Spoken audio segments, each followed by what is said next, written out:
Good Good morning. morning. Good Hey, morning. how are you Good doing there? morning. I'm doing We wonderful. we are so glad to have all of you on the This Way Network joining us for the chat session. We've got a great show in store for you. Rodney has been hyping up our guest today for Yes. weeks, literally. He's so excited about her, and I can't wait to find out why, because I think this is just going to be a great show. hmm Good morning, Carrie. We're glad you joined us. Thank you so much for commenting. Good morning, Jacqueline. We're glad to see you here too. Glad to see all of you here. And Rodney, I'm going to let you introduce our guest because I don't think anybody can do it better than you right now. Oh wow. Well, everybody, good Monday morning to everybody. I'm so excited. Boy, I'm almost lost my voice. Well, today, again, we have a wonderful guest. We've been trying to get her on. She's been so busy going, and we've had all these great things going on. But let me tell you a little bit about. And this is a quote from our wonderful guest. And I'll give you her name later, but it says, "It is not adversity that you face, but how you face adversity. It defines you as a person and it builds character. Don't give up. Never give up." All right. Now, our wonderful guest, she was born in San Diego, California, and she was picked uh, as she picked up her golf clubs when she was just 7 years old. Avis, she won her first golf tournament at the age of 8. And at the age of 10, she won the Junior World Championship, and she became number one golfer in her age division for over 5 consecutive years, winning over 50 junior golf champions. And she went on to do incredible stuff. She didn't just play junior golf. This lady and blessed child of God went on to play in the LPGA. She is a trailblazer, and today we're honored to have with us here on the chat session on the This Way Network, Miss Avis Brown Riley. How you doing, Avis? I'm doing wonderful, Rodney. Thank you so much for having me on your show. I'm super excited. We're excited too. And my goodness, Well, what a and we're fantastic so introduction. Yes. Well, thank you. You did a well. great job with the introduction.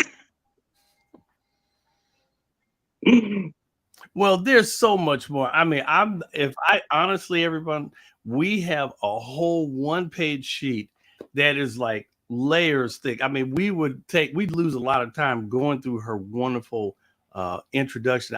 That was just a tip of the iceberg, literally. Yeah, that's But mhm. we have with us Miss A. Yeah, that's just a little warm up because Yes, Avis, that's she just a little, started that's out, like a little as I teaser. said, that's Yeah, right. go And ahead, not to Rodney. mention incredible author, of course. Not to mention she's also an incredible author. She has written a book. And there's a lot that we're going to get into today. But Avis, thanks for being on with us. Starting your career out at such an early age, just a young girl, how did you find your way onto a golf course?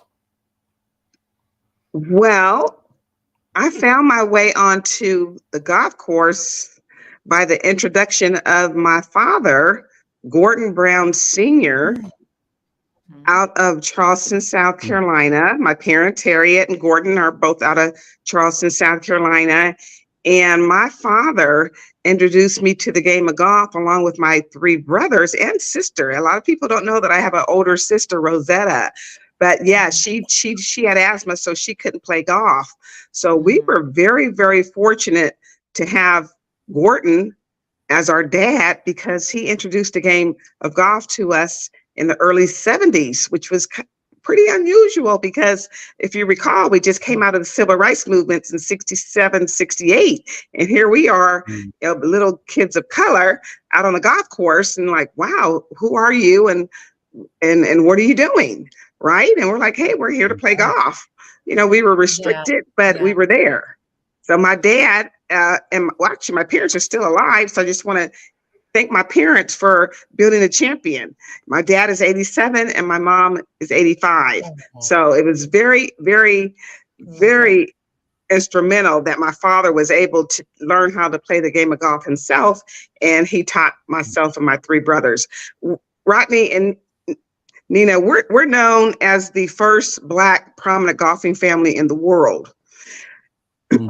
My brothers and I, we won over 320 victories in the history of San Diego Junior Golf Association and junior PGA events around the country. We were probably before our time, if you will, but now that I look back 45 years later, it was part of history. So we're in the first 100 years of golf book in San Diego, and it's written as unprecedented golf history by the Brown family.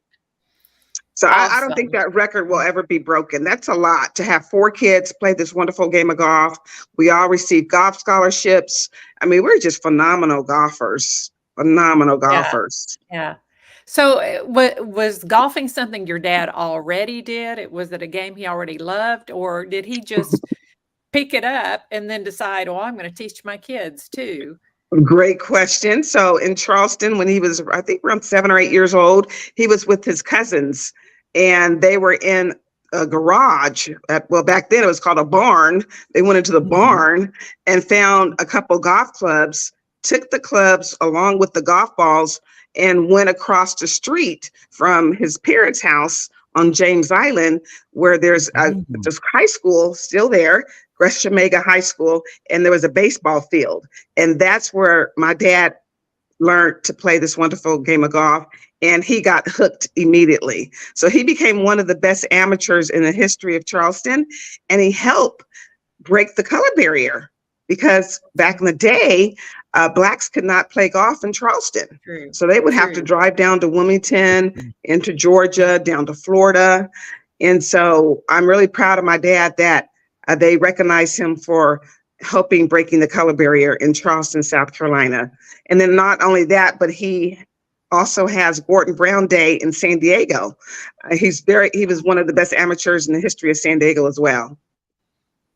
Awesome. Wow. Awesome. I That's have amazing. I have to tell you, I had the pleasure of playing with Ava, and we were in, where was that? That was here in Southern California. We played in Palm Springs. Palm Springs, that's right. We played in Palm Springs, and it's a wonderful thing to, be in these celebrity golf tournaments and just be able to see the wonderful people who really love the sport. And Avis was there with her wonderful husband, and Avis, she was golfing up a storm with all of the other. And let me tell you something, guys, if you want somebody to beat your pants off on the golf course, you better watch out, because it's Avis Brown Riley. Boy, she gets on the golf course, she swings a mean club, man, and it's wonderful to see a professional at work. It really is, and I mean, I'm sitting there and I'm watching her swing, and I'm like, man, that stance, the grip, it all goes together. Would you say, and you are now doing a little bit of instruction work? Is that true, that you kind of help passing on and sharing your knowledge a little bit in golf? Yes. So 27 years ago, my family established the San Diego Inner City Junior Golf Foundation. We thought it would be instrumental in introducing the game of golf to the inner city kids, for one, but then also we wanted to thank the city of San Diego for being very generous to the Brown family. Yeah. So I love that. So for 35 years, I've been actually teaching this wonderful game of golf, and I currently reside in Las Vegas. I moved from San Diego December will be 2 years. And, when God calls you and says, hey, it's time to move on, it's time to move on. And I retired from FedEx Express after 25 years.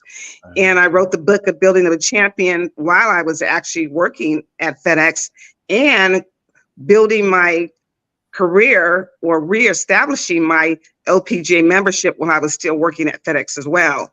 So playing and teaching this wonderful game of golf for 35 years has been absolutely amazing. Being a part of the LPGA, USGA girls program. Whenever there's an event at the LPGA events, I make sure that I'm available to support the organization. And last year, 2022, I played in the 4th Women's Senior US Open.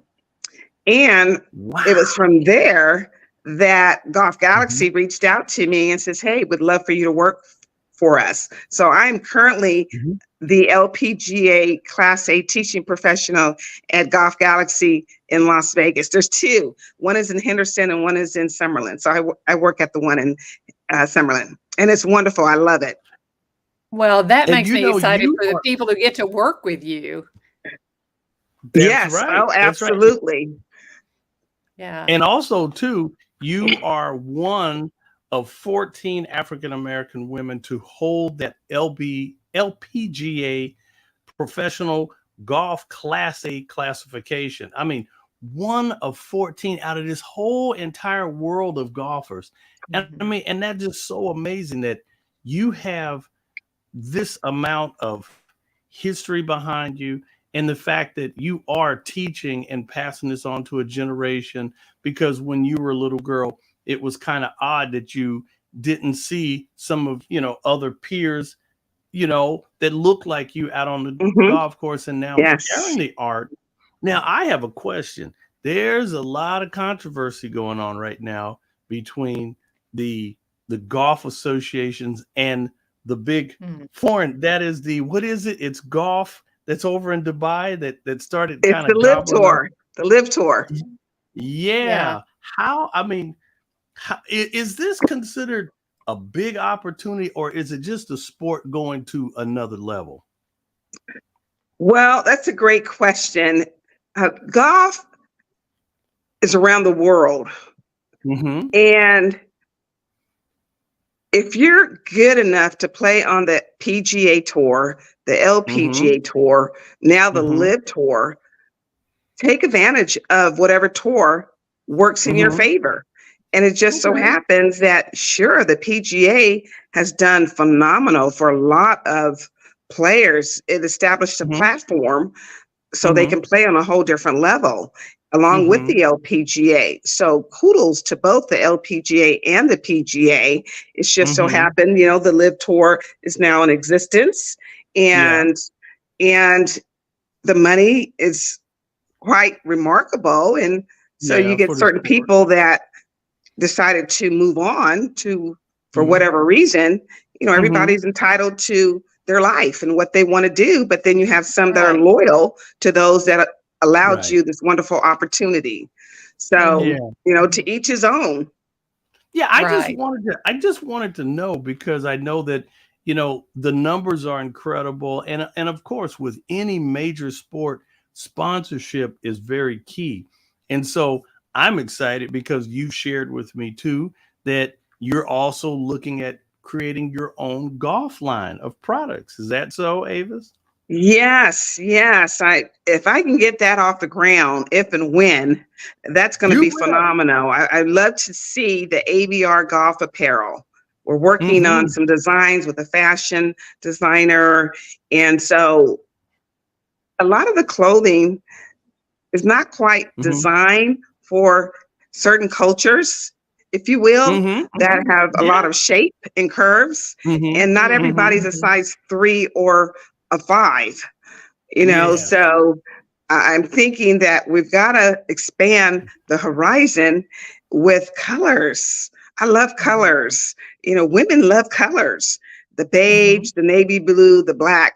That's all common colors, but let me share this with you. During the pandemic, we learned from an LPGA standpoint that over 4 million women have learned how to play this game of golf.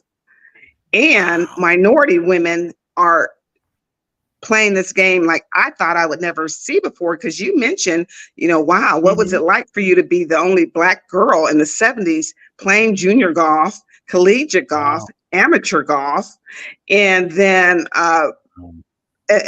years later to see so many women on the course. I grew up playing with men, and and boys, because girls just didn't play this sport. So I'm just tickled pink now, years later, how many women are on the course. But I'm going to share this with your listeners. Golf is a sport of etiquette and respect. And when you're out on the golf course, I highly recommend that you understand the etiquettes. And what do I mean by that? I'm referring to how do you carry yourself on the golf course? Representation is everything. And when you're on the course, there's rules that you have to comply with. And so when you have a divot, fix your divot. If you have a mark on the green, repair the mark, right? So you got to keep these golf courses looking immaculate. Repair. Listen, folks, repair your damage on the course and keep up with the pace of play. If you're a beginner, take those lessons. Take those lessons so you can progress and understand the fundamentals in the golf swing. There's a lot of hidden components, folks, to this golf swing. So once you learn it. I have to say something. I tell you, one of the most incredible, I got invited to a celebrity golf tournament here in Los Angeles, actually in Hollywood. So it's the, what is the country club? It's right over off of Wilshire. Beautiful course, private golf course. And so I'm show up as a celebrity and I walk out there and I really did not know the etiquette. And I go out there, I get my shoes and I'm getting ready to go out and I'm wearing jeans. I had on a pair of nice designer jeans and this guy was like, Mr. Rippey. And he calls me in. He's like, you can't wear those jeans. And I was thinking, do I have a rip or something bad? He goes, oh, no. You can't wear those jeans out there. I'm like, well, I only have these pants. He says, you're going to have to go to the pro shop. I was like, what? Yes. I was like, are you kidding? And they told me, they go, oh, no, you can't. And so I had to go buy a pair of Dockers before I could get out on the golf course. And I was like, this is serious. When you start talking about golf etiquette and like you were just saying, keeping the speed up. The one thing that I do want to delve into, between you being a professional, coming from a godly family and being raised, you're also just a fantastic golfer, motivator, instructor, champion yourself. You're a Christian. You love the Lord. And you shared with me something very, very powerful, that you had a health crisis being at the top of the world. Something happened. Share this with our listeners. And I want to say a quick hello to Carrie. Carrie says, hello, nice, congratulations, young lady. Perseverance for sure, never give up. That's from Miss Jacqueline Edwards. Robin Spielman, she says she does indeed have a beautiful smile. So there's so many wonderful people are commenting, but can you please share with our listeners a little bit about the challenge that you had? Yes, absolutely. So in 2010, I was diagnosed with invasive ductal carcinoma. So I went in for my yearly mammogram, January 2010, and a few days later, I received notification stating that something appeared to be wrong, and can I please return? So I rescheduled, returned to the doctor's office for a second mammogram, received the third notification stating that everything was fine. And from January to, I would say, March, April, I was feeling very fatigued. I was operation manager at FedEx Express at the time, a mother, a wife, in coaching at Lincoln High School, where Terrell Davis and Marcus Allen and a lot of other great athletes have come out of Lincoln, including my nephew, KJ McClay, who's also a PGA pro out of Atlanta. He was my caddy for me at the US Open. But I tell you what, I will tell any and everybody that was the worst 18 holes in my entire life. What happened was I was juggling a lot of balls, and I'm very athletically inclined, always believed in eating right, exercise, you name it. And so I started feeling very fatigued. And I was like, what is wrong with me? This is, about March or April. And I'm thinking, wow, there's got to be something wrong. I never felt this way before. So the beginning of May, I says, oh, something's definitely wrong. So what happened was I was bathing myself when I found two, not one lump, but two lumps. And they were behind the breast muscle. So as I was bathing under my armpit, I was like, oh, wow, a lump. So you know what that means, right? Yeah. You hear the word lump underneath your armpit or closer to your breast, you've got to make that call. So I called my doctor, Patricia Pissinger, and so she said, Avis, we need for you to come in tomorrow. So that tomorrow was on a Friday. We took the tissue, we took some tissue, did a biopsy, and 4 days later, I was diagnosed with stage 4 breast cancer. Stage 4. Oh my goodness.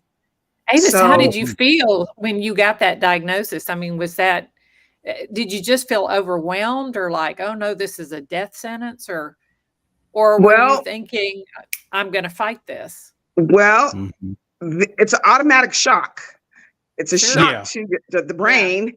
And I'm like, I just stood there because I just came from work, and I stood there and I was like, I have breast cancer. Wow. That's trauma right there. Yes, it is. Right there. That is trauma. Yeah. Yeah. So I was like, oh my gosh, I have breast cancer. But let me share this with you. I had the best doctors in La Jolla, and I had aggressive treatment in order to save my life. Okay. So we removed 6 lymph nodes. I would have to take a pill called EMSI. There are 4 little pills right before my injection. And I call it the Red Devil. Right. And I say this because, yeah, absolutely. Well, it's toxic gas flowing through the whole entire body. And so I had aggressive treatment in order to save my life, because if you recall, from January to May, those little bad boys were multiplying by the trillions by the day. And they were trying to take me out of here. And I said, Avis, you're a champion, you're a fighter, you're a little warrior, you're going to battle this. And I never asked why, because I felt that God had chosen me to be a vessel, to be the voice, to let others know, sure, you have cancer, but don't you give up. This is a battle. You start it. Let's finish it. Let's finish the finish line. So it was a joy to be an ambassador for the American Cancer Society. They were very, very instrumental in providing me with all the necessary things that I needed, such as scarves and wigs and clothing and things that you just don't normally have at home that you need while you're going through the cancer. So my normal weight at the time was 140 pounds, and I had withered down to 115. Wow. So I was very, very, very thin, but I knew that I was going to survive because I had the best winning team in La Jolla. And I had the man upstairs saying, hey, you just have to get through this. And I'm going to help you get through this. So don't you worry. So my girlfriend, Donna Richardson Joyner, and supermodel Beverly Johnson said to me, Avis, you're going to get through this. You're a warrior, you're a fighter. And I did. I was able to get through it. It was tough now, folks.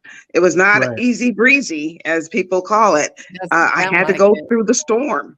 I had to go through the storm, and there were nights that I'm like, oh my gosh, I don't know if I'm going to be able to get through this. This is tough. This is tough. This toxic gas is just destroying my body. And my cousin, Theta Grant, out of Charleston, South Carolina, she had sent me a gift box. And she was so kind that she labeled each item, and it was omega-3. It was a lot of omega families. The omega-3 is really good. You got to keep the body lubricated as you're being treated with the chemo and radiation. So 6 injections of chemo. And after that, as you well know, it has to be within a time frame of every 3 weeks. You have to let the body rest. And so I went through that. And because I had the aggressive treatment. It took a toll on my body. So I live Right. with peripheral neuropathy. And for Mhm. those that aren't familiar with that, that is known as nerve damage. It's almost Wow. like sticking your finger into an outlet and it fries your whole body. So the chemo does not discriminate. It takes the good and the bad cells. So Yeah. it wiped out my whole immune system is what it did. Mhm. But I'm so But happy as that a I'm here champion, today. By the grace of mhm. God, I'm here. Yeah. And I say, Yep. hey, you use me as you will. And I Yep. love being a motivational speaker. I was just a motivational That's right. speaker this weekend for a Mhm. Wellness and Love conference summit. And I talk about my experience. What was it like for me going Yes. through stage 4 breast cancer? And we just recorded, Tanya Flanagan and I, she's a radio host here Mhm. in Las Vegas. We just recently Mhm. recorded 5 breast cancer awareness recordings for 30 Wow. minutes. So they're aired every Sunday for this month of breast cancer. For those that are That's out right. there, and I get calls from around the country, around the world, like, how did Sure. you do it? How did you Yeah. do it? Can you help me? Inspire me? And yes, that's what I do. I love it. I love it. Don't give up. Don't give That's up. right. You've got to be strong. You know, you got to That's fight it. right. You got to fight it if you want to And be a your book, survivor. and is your book available? Where can people get your book? Is it available on Amazon yet? Yes, it is. It's available on Okay. Amazon, Barnes and Mhm. Noble, And Apple the title, iTunes.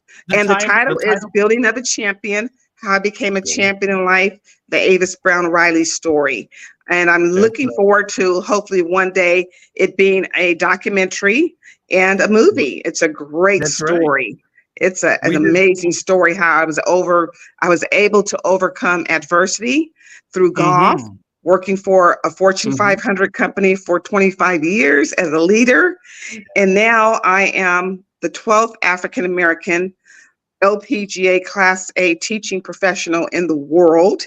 I'm super excited about that. Now there's 18. That number has increased, Rodney, from 14 All to right. 18. And so All there's right. 24 African American LPGA members in the world, but there are only 18 of us that are currently at a Class A status. So I'm so excited That's right. that I was able to reestablish my membership with the LPGA. I love what they stand for. They're changing the Mhm. face of golf. And I just enjoy being their motivational speaker when they say, hey, let's come and join us at an event. Come and inspire us. And not That's only right. that, but we have Zoom calls, and I talked about greatness, gratitude, be thankful. Mhm. And listeners, be kind to people. Be kind to That's people. right. We're living in some strange times right now. And That's right. I just want everybody to know that be kind and start loving each other. Show That's that right. support, Yeah. but more so love yourself. That That's right. self-esteem, that self-confidence, self-awareness, all the key positive energy that you need to elevate yourself and love who you are. Love who you And are. Avis, and everybody out there, remember, October is National Breast Cancer Awareness Month. Ladies, make sure you go out there and get checked. Encourage one another. And guys, Yes. it's our time too. Prostate cancer is a serious thing, and we have to even the men. So it's even. We all have to take care of ourselves and make sure we stay on top of everything. Avis, I can't believe it. There are so many more things that we want to learn about I you, know. but we are at the end of our show for this. Will you come back and so we can do a deeper dive into your life and your book and all the wonderful things that you're doing? Will you come back with Absolutely. us? Absolutely. I'd Thank love to you come so back. much. Yes. I Thanks hope for you've having been, me. yeah, I hope you've been reading the comments that have been going up on the screen. I wanted to make sure you got to see some of those Yes, because I I did. tell you And what, you've had a huge impact already. Tell us the title of your book one more time. yes, the title of my book is called Building of a Champion, How I Became a Champion in Life, the Avis Brown Riley story. Okay, There you great. go. Trailblazer, still making history, making a difference, promoting this game of golf. That's right. And All right. everyone, we're going to have Miss Avis Brown back with us again. So in the next couple of weeks, I'm going to, when your schedule, you're a busy lady, you're out there speaking and motivating all around. When you get a window, please let us know. I'll schedule it with Nina here, and we'll get you back on the This Way Network and the chat session. I am so excited to have you on. God bless you. Thank you for motivating the young people, women, men. You definitely are a champion. So thank you so much. Thank you. Thank you so much for the kind words. Remember, listeners, never give up. Never give up and follow your dreams. Follow those dreams. Amen. That's right. And that's a good word to end on right there. Yes, Thank you yes, so it is. much, Avis. Amen. Looking forward to you being back. Looking forward Bye, to it. everyone. All Bye, right. everyone. God bless. Take care. Thanks for joining Have us a good today. week. Thanks for all the kind words. All right. See you.